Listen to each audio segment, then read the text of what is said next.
Hello everyone, welcome to Priya blogs. ಎಲ್ಲರೂ ಹೇಗಿದ್ದೀರಾ? So ಇವತ್ತು ಇಲ್ಲೇ ನಮ್ಮ ವಿಜಯಪುರದಲ್ಲಿರೋ ಒಂದು ಟೆಂಪಲಿಗೆ ಬಂದಿದ್ದೀನಿ. ಇಲ್ಲಿ ಒಂದು ಶಿಲೆನ ರೂಪಿಸಿದ್ದಾರೆ. ಅದು ಹೇಗಿದೆ ಏನು ಅಂತ ದರ್ಶನ ಮಾಡ್ಕೊಂಡು ಹೋಗೋಣ ಅಂತ ಹೇಳಿ ಬಂದಿದ್ದೀನಿ. ಸೊ ಹೇಗಿದೆ ಏನು ಅಂತ ವ್ಲಾಗಲ್ಲಿ ಹಾಕ್ತೀನಿ ನೋಡಿ. ಅಲ್ಲಿಂದ ಎಂಟ್ರ್ ಆದರೆ ಈ ಥರ ಸೆಟಪ್ ಮಾಡಿದ್ದಾರೆ, ದರ್ಶನ ಮಾಡ್ಕೊಂಡು ಹೋಗ್ಲಿ ಅಂತ ಹೇಳ್ಬಿಟ್ಟು.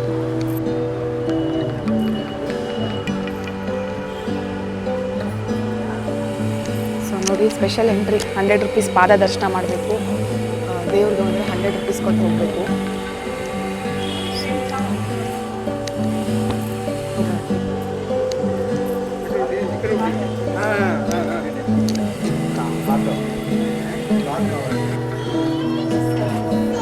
ಸೊ ಎಂಟ್ರಿ ಆಗಿದ ತಕ್ಷಣ ನೀವು ಶಿಲೆ ನೋಡ್ಬೋದು, ಬಟ್ ಹತ್ರದಿಂದ ನೋಡಬೇಕು ಇಲ್ಲ ಪಾದ ದರ್ಶನ ಮಾಡಬೇಕು ಅಂದರೆ 100 ರೂಪೀಸ್ ಕೊಟ್ಟು ಟಿಕೆಟ್ ಕೊಟ್ಬಿಟ್ಟು ಹೋಗಬೇಕು. ಆಮೇಲೆ ಹಿಂದ್ಗಡೆ ದೇವಸ್ಥಾನ ಇದೆ, ಕೋದಂಡ ದೇವ್ರ ಸ್ವಾಮಿದು, ಅಲ್ಲೋಗಿ ದರ್ಶನ ಮಾಡ್ಕೊಂಬರ. ಚೆನ್ನಾಗಿ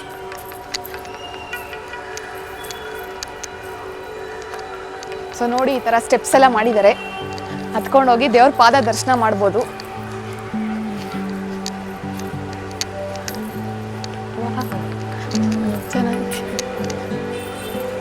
ಸೊ ಏನು ವಿಗ್ರಹ ನೋಡ್ತಿದ್ದೀರಲ್ಲ, ಇದು 108 ಅಡಿ ಏಕಶಿಲೆ ಅಂತ ಕರೀತಾರೆ. ಇದನ್ನು 2016 ಏನೋ ಸ್ಟಾರ್ಟ್ ಮಾಡಿದ್ದು. ಈಗ ಎಲ್ಲ ಕಂಪ್ಲೀಟಾಗಿ ಫಿನಿಷ್ ಮಾಡಿ ಇಲ್ಲಿ ವಿಜಯಪುರದಲ್ಲಿ ಬಂದು ಸ್ಥಾಪಿಸಿದ್ದಾರೆ. ವಿಗ್ರಹ ನೋಡೋಕ್ಕೆ 2 ಕಣ್ಣು ಸಾಲಲ್ಲ, ತುಂಬ ಚೆನ್ನಾಗಿದೆ. ಸ್ವತಃ ವೆಂಕಟೇಶ್ವರ ಸ್ವಾಮಿನೇ ಇಲ್ಲಿ ಬಂದು ನಿಂತಿರಂಗೆ ಕಾಣ್ತಿದೆ. ಸೊ ವಿಗ್ರಹ ಏನಿದೆ ಏನು ಹೇಳ್ಬಿಟ್ಟು ನಿಮ್ಗೆ ಸಿನಿಮ್ಯಾಟಿಕ್ ಶಾರ್ಟ್ಸ್ ಹಾಕಿರ್ತೀನಿ, ನೋಡಿ ಹೇಗಿದೆ ಅಂತ.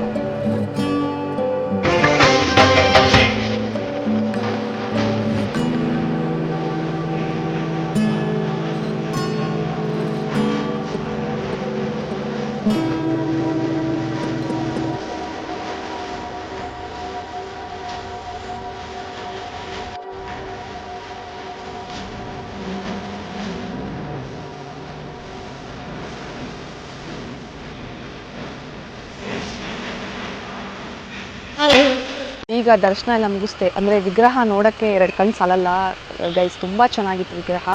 ಸೊ ಎಲ್ಲರೂ ಬಂದು ಒಂದು ಎಕ್ಸ್ಪೀರಿಯೆನ್ಸ್ ತೊಗೊಂಡು ಹೋಗಿ. ಈ ಥರ ದೇವ್ರನ್ನ ಹತ್ರದಿಂದ ಇಷ್ಟು ದೊಡ್ಡ ಶಿಲೆ ಇಲ್ಲಿ ನಿರ್ಮಿಸಿದಾರಲ್ಲ, ಸೊ ನೋಡೋಕ್ಕೆ ಒಂಥರ ಅದ್ಭುತವಾಗಿದೆ. ಸೊ ಎಲ್ಲರೂ ಬಂದು ಇಲ್ಲಿ ದರ್ಶನ ಮಾಡ್ಕೊಂಡು ಹೋಗಿ. ನನಗೂ ದರ್ಶನ ಮಾಡಿ ತುಂಬ ಮನಸ್ಸು ಪಾವನ ಆಗಿದೆ. ಸೊ ಈಗ ವಿಗ್ರಹದ ಹಿಂದ್ಗಡೆನೇ ಕೋದಂಡರಾಮ ಸ್ವಾಮಿ ದೇವಸ್ಥಾನನೂ ಇದೆ, ಅಲ್ಲಿ ದರ್ಶನ ಮಾಡ್ಕೊಂಡು ಹೋಗಬೇಕು. ಆ್ಯಕ್ಚುಲಿ ದೇವಸ್ಥಾನದ ಹೆಸರು ಕೋದಂಡ ಸ್ವಾಮಿ ದೇವಸ್ಥಾನ ಅಂತ ಕರೀತಾರೆ. ವಿಗ್ರಹ ಏಕಶಿಲೆ ವಿಗ್ರಹ ಏನಿದೆ ಅಲ್ಲ, ಅದನ್ನು ಕೋದಂಡರಾಮ ಸ್ವಾಮಿ ದೇವಸ್ಥಾನದ ಮುಂದ್ಗಡೆನೇ ಸ್ಥಾಪಿಸಿರೋದು. ಸೊ ಇಲ್ಲಿ ದೇವ್ರನ್ನ ದರ್ಶನ ಮಾಡಿಕೊಂಡು ಮುಂದೆ ಹೋಗಿ ದೇವಸ್ಥಾನದ ದರ್ಶನ ಮಾಡ್ಕೊಂಡು ಹೋಗ್ಬೋದು. ವಿಗ್ರಹ ದರ್ಶನ ಎಲ್ಲ ಮಾಡ್ಕೊಂಡು ಬಂದಮೇಲೆ ಇಲ್ಲಿ ಭೂವಿರಹ ಸ್ವಾಮಿ ಇದೆ. ಸೊ ಇಲ್ಲೂ ನಮಸ್ಕಾರ ಮಾಡಿಕೊಂಡು ಹಿಂಗೆ ಲೈನ್ ಕ್ಯೂವಲ್ಲಿ ಹೋದರೆ ನೀವು ಕೋದಂಡರಾಮ ಸ್ವಾಮಿ ದರ್ಶನ ಮಾಡ್ಕೋಬೋದು. ಸೊ ಇವನ್ನೇ ನಾನು ದರ್ಶನ ಮಾಡೋಕ್ಕೆ ಹೋಗ್ತಾ ಇದ್ದೀನಿ. ಸ್ಥಾಪಿಸಿದ ಮೇಲೆ ನೋಡ್ಬೋದು ನೀವು, ಇನ್ನೂ ದೇವಸ್ಥಾನನ ಕನ್ಸ್ಟ್ರಕ್ಷನ್ ಮಾಡ್ತಿದ್ದಾನೆ, ಬೇರೆ ಥರ ಏನಾದರೂ ಮಾಡೋಣ ಅಂತ ಹೇಳ್ಬಿಟ್ಟು. ಸೊ ಹಳೇದು ಕೋದಂಡರಾಮ ಸ್ವಾಮಿ ದೇವರಿಂಗಿದೆ. ಸೊ ವಿಗ್ರಹ ಅಲ್ಲಿದೆ, ಇನ್ನೂ ತುಂಬ ಎಲ್ಲ ಕನ್ಸ್ಟ್ರಕ್ಷನ್ ಮಾಡ್ತಿದ್ದಾರೆ. ಅಷ್ಟರಲ್ಲೇ ಬಂದು ಎಲ್ಲರೂ ವಿಗ್ರಹ ದರ್ಶನ ಮಾಡ್ಕೊಂಡು ಹೋಗಿ. ಏನೋ ಪ್ರೇಯರ್ ಇರುತ್ತೆ.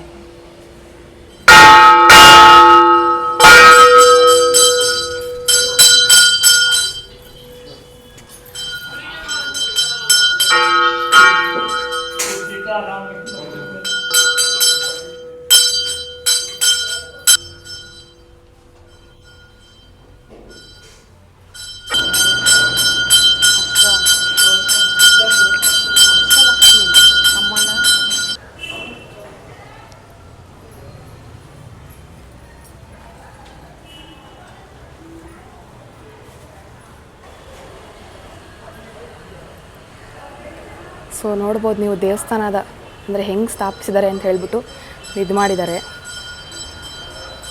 ಸೊ ಇದೇ ರೀತಿ ನೀವು ಅಲ್ಲಿ ವಿಗ್ರಹ ಹಿಂದೆ ದೇವಸ್ಥಾನ ನೋಡ್ಬೋದು, ಹಿಂಗೆ ಕಾಣುತ್ತೆ ದೇವಸ್ಥಾನ. ಸೊ ಕೋದಂಡರಾಮ ಸ್ವಾಮಿ ದೇವ್ರ ದರ್ಶನನೂ ಮಾಡಿಕೊಂಡೆ.